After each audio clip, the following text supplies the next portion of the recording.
Hello అండి, నేను మీ Mounika. Welcome to my channel VR cooking and blogs. ఈరోజు మన ఛానల్ రెసిపీ వచ్చేసి ఎగ్లెస్ స్పంజ్ కేక్. ఈ కేక్ నేను చెప్పిన విధంగా మీరు కనుక టిప్స్ అన్నీ ఫాలో అవుతూ చేసినట్టయితే చాలా స్పంజీగా సాఫ్ట్గా వస్తుంది. ఏమాత్రం ఆలస్యం చేయకుండా మీరు కూడా ఈ వీడియో లాస్ట్ వరకు స్కిప్ చేయకుండా చూసి మీరు కూడా ఇంట్లో ఈ కేక్ని అయితే ప్రిపేర్ చేసుకోండి. దానికన్నా ముందు మన ఛానల్ని సబ్స్క్రైబ్ చేసి ఆల్ నోటిఫికేషన్ ఆన్ చేసుకోండి. అండ్ అలాగే మన వీడియోస్ని మీ ఫ్రెండ్స్ అండ్ ఫ్యామిలీతో షేర్ చేయండి. వీడియోలోకి వెళ్లే ముందు ఒక్క లైక్ కూడా ఇచ్చేసేయండి. మరి ముందుగా ఇలాగా పెద్ద బౌల్ తీసుకోండి, మనం బీట్ చేసుకోవడానికి వీలుగా ఉంటుంది. అందులో ఒక అరకప్పు షుగరు అండ్ అలాగే అరకప్పు పెరుగును వేసుకోండి. పెరుగు రూమ్ టెంపరేచర్లో కమ్మగా ఉండాలి, పుల్లగా ఉండనే కూడదు.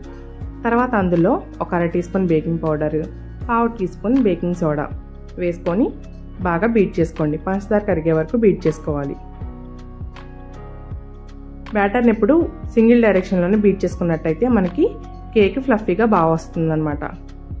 చూసారు కదా, పంచదార పూర్తిగా కరిగే వరకు బీట్ చేసుకున్న తర్వాత ఒక 5 మినిట్స్ ఈ బ్యాటర్ని అయితే మనం రెస్ట్ ఇచ్చేసేయాలి. అలా 5 మినిట్స్ రెస్ట్ ఇచ్చిన తర్వాత పెరుగు, బేకింగ్ పౌడర్, బేకింగ్ సోడా ఇవన్నీ ఉంటాయి కదండి, బాగా రియాక్ట్ అయ్యి కొంచెం ఫోమ్ లాగా ఫామ్ అవుతుంది.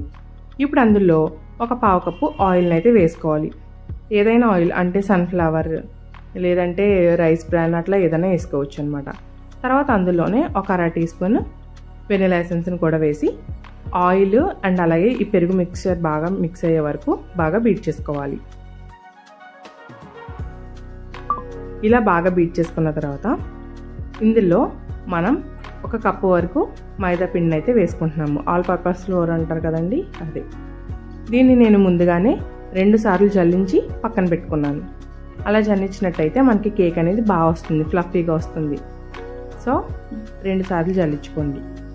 ఇలా జల్లించుకొని నేను వీడియోలో చూపిస్తున్నట్టుగా సింగిల్ డైరెక్షన్లోనే మీరు మిక్స్ చేసుకోండి.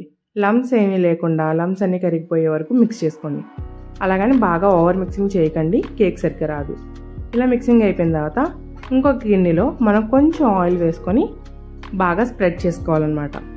లేదు అనుకుంటే మీకు దగ్గర పార్చ్మెంట్ పేపర్ ఉంటే పార్చ్మెంట్ పేపర్ కూడా వేసుకోవచ్చు. లేని వాళ్ళ కోసం నేను ఇలా చూపిస్తున్నాను. ఇలా గిన్నె అంతా సైడ్ వాల్స్, బాటము అంతా ఆయిల్ని గ్రీస్ చేసుకోవాలి. ఆ తర్వాత ఇదే గిన్నెలో కొంచెం పొడి పిండిని అయితే వేసుకొని అన్ని వైపులా ఈవెన్గా స్ప్రెడ్ చేసుకోవాలి. ఇలా స్ప్రెడ్ చేసుకున్న తర్వాత ఎక్సెస్ ఉన్న పిండిని మనం తీసేసేయాలి. ఇలా ఎక్సెస్ ఉన్న పిండిని తీసేసిన తర్వాత మనం కేక్ మిక్చర్ని అయితే ఇందులో వేసుకోవాలి.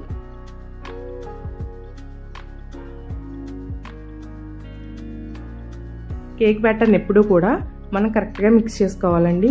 అండ్ అలాగే లమ్స్ లేకుండా మిక్స్ చేసుకోవాలి. దట్టు ఓవర్ మిక్సింగ్ ఎప్పుడు చేయకూడదు. ఓవర్ మిక్సింగ్ చేయడం వల్ల కేక్ సరిగ్గా పొంగదనమాట.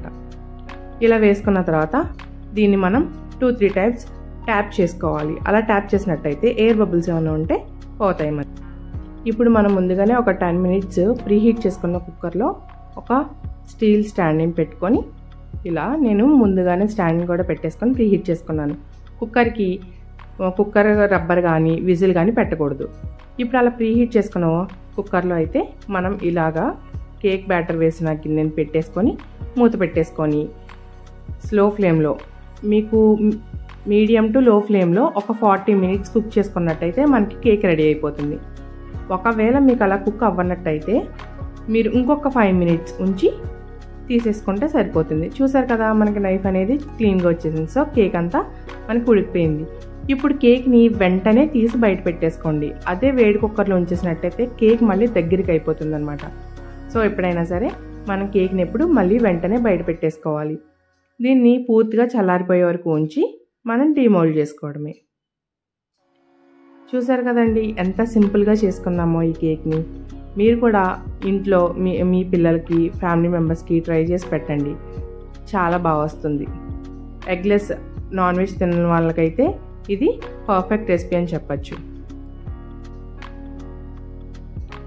నేను చెప్పిన ప్రతి టిప్ని ఫాలో అవుతూ మీరు కూడా ఈ రెసిపీని అయితే మీ ఇంట్లో ట్రై చేసి ఎంజాయ్ చేయండి. సో మీరు కూడా చేసిన తర్వాత ఎలా కుదిరిందో కామెంట్ చేయడం మాత్రం మర్చిపోకండి. మన ఛానల్ని సబ్స్క్రైబ్ చేయండి. మన ఛానల్ పేరు గుర్తుంది కదా, VR cooking and blogs. So thank you.